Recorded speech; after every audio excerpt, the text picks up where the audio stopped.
ആവുകൾ അവർക്ക് പ്രത്യക്ഷമായി അവരിൽ ഓരോരുത്തൻ്റെ മേൽ പതിഞ്ഞു. എല്ലാവരും പരിശുദ്ധാത്മാവ് നിറഞ്ഞവരായി ആത്മാവിൽ അവർക്ക് ഉച്ചത്തിൽ ഉച്ചരിപ്പാൻ നൽകിയതുപോലെ അന്യഭാഷകൾ സംസാരിച്ചു തുടങ്ങിയെന്ന് കാണുന്നു.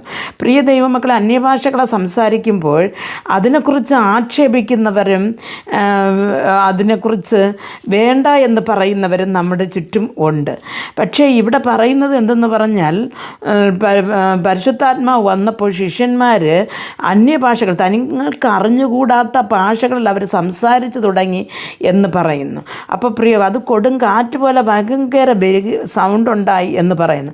അപ്പോൾ ഇവിടെ നാം ആരാധിക്കുമ്പോൾ അല്ലെങ്കിൽ ഒരു ആത്മീക സഭയിലെ ആരാധനകളെ കണ്ട് ഇത്രയും ബഹളം വയ്ക്കണമോ, ഇത്രയും കടന്ന് ഉച്ചത്തിൽ വിളിക്കണമോ എന്ന് പറയുന്നവരുണ്ട്.